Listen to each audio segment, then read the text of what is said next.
Welcome back to All Bites Matter. Today we got a good one for you. It's real easy DIY at home gel coat buff repair. So it's just like chafe marks, small little scratches or anything like that. Nothing extensive like where you're wet sanding, putting new gel coat down or anything like that. Just something you can do at home with three simple things to get a nice shiny clear repair and live life with a nice shiny boat like I like to try to do. So stick around and we'll get in. All right, so I'm going to show you what we're doing. Hopefully you guys can hear me good. I got a microphone set up that finally goes to the GoPro, and I'm hoping it's going to sound good. From what I found, the videos that I've tested, it sounds way better. So let's take a look here. We'll see if you guys can see this, but I have some chafe marks right here on the boat. They're not deep, they're just from my cover. I got a new cover and I didn't have it tight enough, and driving down the road it chafed it up pretty bad, and it really bothers me. So we'll take a look here. Let me see in the camera, make sure you guys can see it. Right there, you can see them right up here coming all the way down. So I'll get you guys set up. We'll show you the tools we're going to use, and then we'll get her fixed up. All right, so here's the tools we're going to be using today. Today, I'm using this drill. It's a Milwaukee. Well, you guys see the part number here. The reason I use this is because it also has a variable speed. It's cheaper than a buffer, the small buffers. I have big buffers, but I don't need a big buffer, right? And this is made to push down. Okay, and then we'll move over to this. So this wool pad and this foam pad and this disc here, this Velcro disc, you can buy these at Harbor Freight, Amazon, and they go on a drill. And it's super nice. They're not expensive. You can buy multiple ones, so you can have multiple pads. Sometimes you have to do like a multiple different step process to really get that shine to come through. So this is what I use. I got a wool pad. You always use your wool pad with your cutting compound. So I got a light cut, fine cut, which I actually don't have to use a wool pad with this super fine cut, because it'll do it with this foam pad. The heavy grit, you really want to use this, but it's always better to use a wool pad. And then I have my polishing. This Ultra Pro polish is freaking awesome. Now if you have, what do you call it? Like sun chafe, or not sun chafing, but glaze from the sun and stuff. This right here, if you it can be pretty deep. Like, no, I wouldn't say pretty deep. Let's say it's a pretty good haze on your gel clear coat or gel coat, and you can use this without sanding. You'll need a big buffer and put some pretty good heat into it a little bit, but it'll freaking shine it up. It's super awesome stuff. I really recommend it. I'm not sponsored by any of these, by the way. And then we'll have our cleaning microfiber. This is just for wiping off excess material. This is not for like doing detail work, but you also want to make sure that they don't have any dust, sand, anything like that in it, or you'll be scratching it again. So make sure it's nice and clean. And then you always have to have your beverage of choice, be a soda, anything like that. You gotta have something, all right? Because you're gonna be, doing a little bit of sweating, pushing down on this. Not too much on this because it's a light repair. It's super fine. It's not anything bad. Some of those, like if I was buffing this whole boat, you're gonna be sweating because you're freaking pushing down and gliding through and getting the buff done. And that's a lot of surface area. Trust me, I've did it multiple times. As you can see, it's still pretty shiny, and I haven't buffed it in probably 3 or 4 years. I just take care of it. All right, so let's get started here. Get you guys set up the best way I can so you can see what I'm doing, and then we'll get at it. All right, so got you guys set up. Hopefully you guys can see. I didn't put it to where you guys can really get in here and see, because it would take me forever to get the right angle on this since it's shiny. And I plus don't have all that media lighting. This is DIY. We're doing it at home the best way we can. So first things first, grab our drill with our wool pad, put it on the old sticky back here.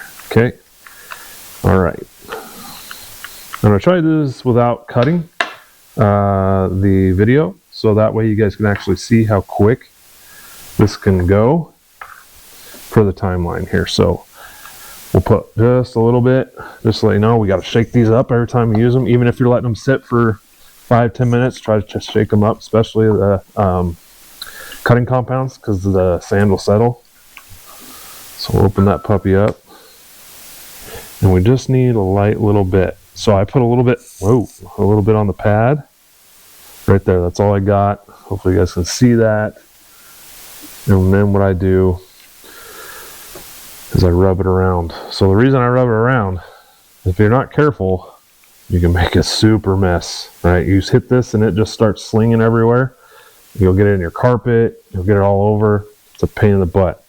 Now, if I'm doing a big buff job, what I'll do is I got moving blankets so you can get from Harbor Freight, and I lay them down and make sure that it covers the carpet and covers an area, because when you start slinging, it slings everywhere. Then make sure you don't have your best clothes on when you're using the big buffers, because obviously you're going to get nasty. This, smaller, a little bit easier to control, plus I got it turned down to like 2, and you can just slowly initiate, see that?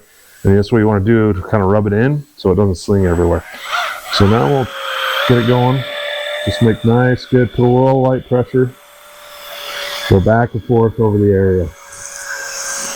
Now, right now it is, hopefully you guys can hear me still, it's pretty cold at my place. It's probably about 45 degrees. So this doesn't dry that fast. And my battery, I let off. So you can use it for quite a while. Now, if you're doing this in like 70-degree weather, you're going to do this for a split second, it's going to dry out. So you're going to have to wipe it off, keep doing a little bit more. But me, I can sit here and work it back and forth because it's so cold out, it's not drying out. So we'll work this back and forth, speed it up a little bit, add a little bit more pressure.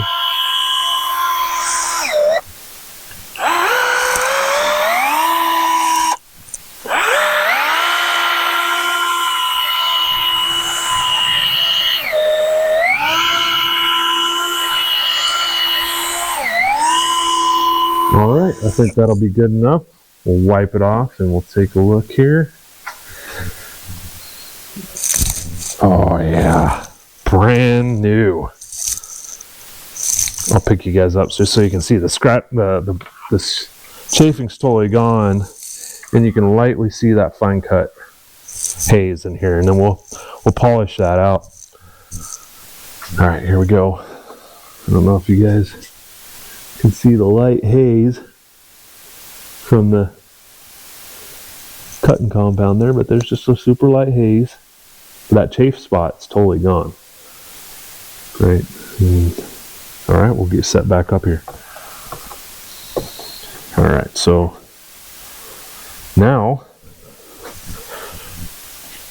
super easy. Take this off. Make sure you grab the Velcro part, because if you grab the wool, it'll sometimes pull it, and the Velcro part will stay on here. So grab that.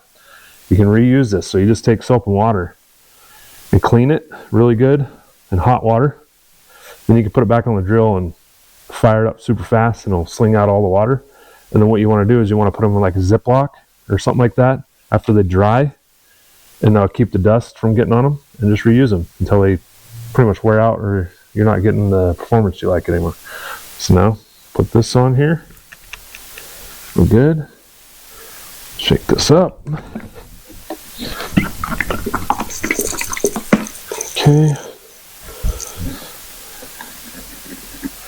Always watch when you're setting your tools down too, because if you set it down, you have stuff on there, it's going to get your carpet. So it's just stuff you got to, a lot of stuff you got to remember so you don't have to do extra cleanup. All right, and that's one thing I forgot to mention actually. I did wipe and clean wash this area before I started. You want to make sure you do that, because if you have any dust particles, anything like that, you're going to just make swirl marks, and you're going to make it all cut up. You want the cleanest area you can get to do the job. It makes it way easier, way quicker. So same thing, rub it in there so it doesn't sling everywhere. All right. It's the same thing. When you want to go out kind of past where you did your initial cutting with your buffing compound, and this is just a polish, so it doesn't go crazy or do anything, any more cutting, unless you got some old cutting compound or stuff in here by accident. You don't have to put a lot of pressure. Just let the polishing compound do its work. I'm putting light pressure though.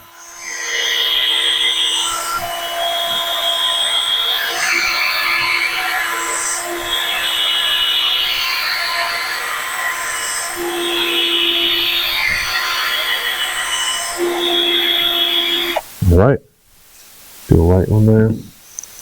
Wipe it off. See what it looks like. Oh yeah, shiny. Okay, that is shiny, and I love it when you just rub your hand across there and it's nice and soft feeling. All right, so show you again. Now you can't even tell. Let's see here, do the best I can, and then we got to still wax it. So hopefully you guys can see that really good. See my reflection, wave at you. All right, so let me grab what I'm going to put on it for wax. I'm not going to wax it up because I'm getting ready to go to a tournament, so it's going to get filthy. And I got some more to do. I just wanted to do this video so you guys can see it. So I'll be right back. Let me go grab it. Okay, so I got it. Here's what I use. This stuff, I swear by it. Not sponsored. Once again, I got like 8 bottles over there. This stuff is super awesome for keeping your boat clean and shiny. I get comments all the time about how nice my boat is. This boat is a 2008, and I get comments all the time. I try to take care of it. I do beat it up. I take it through brush. I do all that stuff, but I try to take care of it because I want it to last forever. I just put a brand new motor on it. So this stuff, you spray it on here, and then I take 1 microfiber, wipe it all on, the whole top coat. I'll do the whole thing and let it sit. In the summer it's a little quicker. In the winter you gotta let it sit a little bit longer, and then I'll go back with a super dry one and come back, and oh my goodness, it shines up, takes all the dirt off. It's super awesome, works really well. I got a couple other things I could another video. I'll probably make a whole video about products I use to keep my boat nice, but this, we'll spray it on there. So what I do, light spray, take my cloth that I pretty much just use to rub it in, and then that way you guys can all rub it in here. Ooh, that's some dirt there or whatever it was. Okay, you can kind of see it on there. Well, I'll show you if you guys can see it. Kind of see the haze there. It's on there. Let it sit a second. This is a good time to take a swig of your good beverage or whatever you have. Give it a minute. Doesn't have to be on there very long. We'll grab one of those beverages.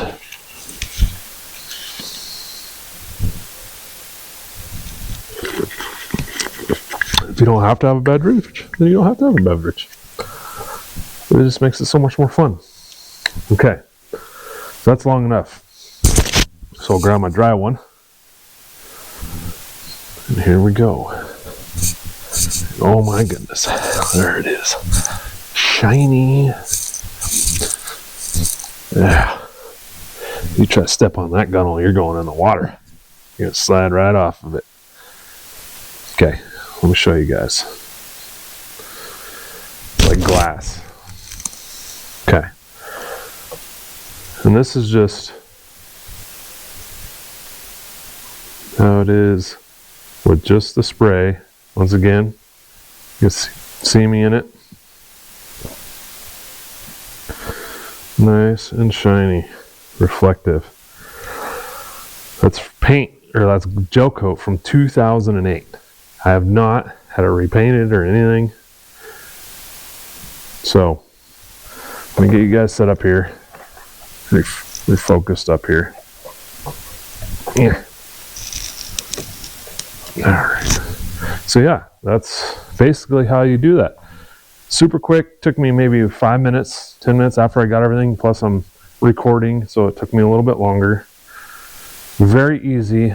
One tip is if you can take your fingernail and catch it, this isn't going to work for that. You got some work to do then. You're going to have to do some wet sand, and you're going to have to do some certain things to fix that. You might have to put some gel coat in it, sand it, and then buff it. But if it's just, you can't even feel it, but you see haze or anything like that, yeah, this will work great.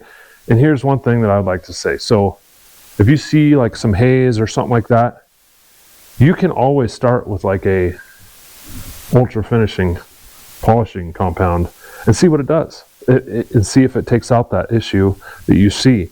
If it doesn't, you can always go more. Now here's the thing, if you start heavy, you can't always go back, right? So if you guys got to be very careful. Solid colors, so the black here, I'll pick you up here. So like black on here, it's probably pretty thick. Your sparkle, you have to be very, very careful. If you buff or sand through that, you'll silver it, is what they call it. So you'll sand it, and then all of a sudden that blue flake turns into bright silver flake, and then you're screwed. You have to literally respray it to fix it. And then you go from there. Not that hard, but what I recommend is always starting light and then work your way in. If you feel that you're going to have to really do some cutting on it or some sanding, just be careful, be aware. Just, you only got a few, what is it? They don't call it. You just have very light layer. I'm not going to go super technical for you guys. So I always try to start lighter than heavier. You know, if you go into something, sometimes people know, you know, like, oh, I'm really having to put some oomph in it. I'm better cut it first with some cutting compound. So once again, quick, easy, 5-10 minutes. You got an area. You could probably do a whole boat this way. Might take you a little bit, probably like an hour or two, depending on how many beverages of soda or whatever you decide to drink. But yeah, that's what we got today. Hopefully you guys can hear me with the rag over you. I didn't even realize that, like an idiot. But that's what I got. We'll see you on the next one.